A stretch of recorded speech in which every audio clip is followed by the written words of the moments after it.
Le stade du Hameau voyait Paloise et Montpelliérain en découdre dans cette 20e journée de top 14 avec peut-être encore un infime espoir de qualification pour des Héroltais qui restaient sur une victoire à Toulon. Les Cistes justement vont être accueillis à froid par des Bernais pleins de bonnes intentions.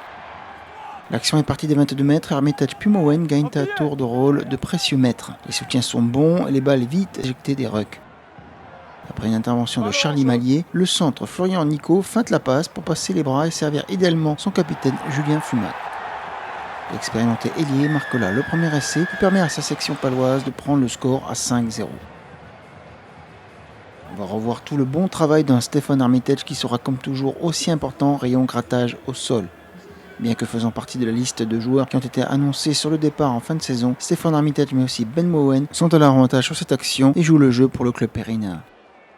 Après transformation de Colin Slade de retour dans la 15 de départ pour cette opposition, le tableau d'affichage passe de 5-0 à 7 à rien.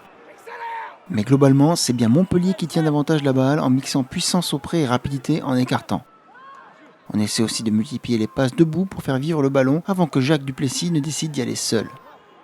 Le deuxième ligne sud-africain semble inarrêtable à la bord des 22 mètres. Il ramasse, accélère et dépose tous ses adversaires pour marquer l'essai réaction du MHR. Sur ces images, le Sudaf ressemble à un géant sur cette action où il franchit les 22 mètres à grandes enjambées. Le demi de mêlée buteur Benoît Payog va ensuite enrichir le tout d'une transformation excentrée pour un 7 partout à la marque. Clairement, ce sont les Héroltais d'Yvan Réac qui ont du feu dans les jambes, comme on atteste cette action. Le centre casse plusieurs plaquages et le même sens est ensuite privilégié par Benoît Payog. Les Cistes se trouvent comme rarement cette saison. La balle vole de main en main avec aussi cette prise d'initiative de Fulgence Ouedraogo, le troisième ligne. C'est ensuite une sautée qui va faire la différence en bout d'aile. Le Fidjien Timothy Nagusa y est servi et un pas de loi plus tard, le serial marqueur permet à ses coéquipiers de dorénavant faire la course en tête.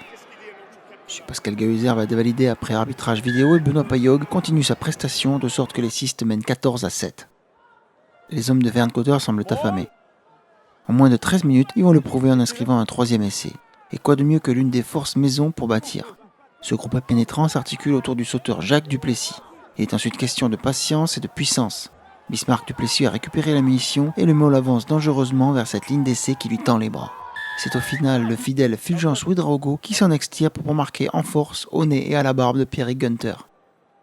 Montpellier a retrouvé ses trois internationaux français Camara, Picamol et Willem C et tout réussit ou presque à Montpellier lors de ce premier acte. Le score est de 19-7 mais comme Benoît Payog est impeccable face au perche, il grimpe à 21-7. Pour minimiser la colère du coach Simon Mannix à la mi-temps et se donner un espoir de comeback, Pau doit marquer avant la pause. Les avants verts et blancs insistent au pré avant que Le Bail ne se décide d'écarter. Son ouvreur Colin Slade nous offre alors une passe éclair sur un pas qui envoie Watisoni Votou à Dame. L'ailier ilien réduit quelque peu l'addition à 21-12 en même temps que l'on revoit le talent de Slade, le Néo-Z, décisif sur cette action.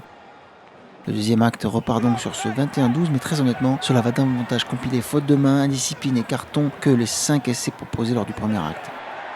L'engagement n'est pas moins intense, comme les images le montrent sur cette initiative d'Armitage. Le combat en conquête est plutôt équilibré, mais Pau ne parvient pas à se montrer réaliste. Il faut la patte de Colin Slade face au bar pour sanctionner les fautes adverses et redonner de l'espoir au score avec ce 21-15 et moins 6 unités. Malheureusement pour les joueurs, l'intensité va monter d'un cran et l'ouvreur Thomas Darmon se faire plaquer illicitement. La vidéo arbitrage va confirmer le plaquage à l'épaule sur visage du deuxième ligne Baptiste Pesanti. Pascal Gahuzer n'a d'autre choix que d'appliquer les consignes qui visent à bannir ce genre de geste pour protéger les attaquants. Benoît Payog va rajouter 3 points supplémentaires d'une nouvelle pénalité et maintenir la section à distance avec ce 21-15 qui devient 24-15. 2 minutes plus tard, les verts et blancs sont dans la réaction et Nemani Nadolo, à peine rentré, va commettre l'irréparable sur Armitage. Le Fidjien est reconnu coupable de ne pas avoir fait l'effort de se baisser et il écope à son tour d'un rouge. C'est à peu près tout pour ce deuxième acte qui valide ce 24-15 final en faveur de Montpellier qui croit encore à la qualif.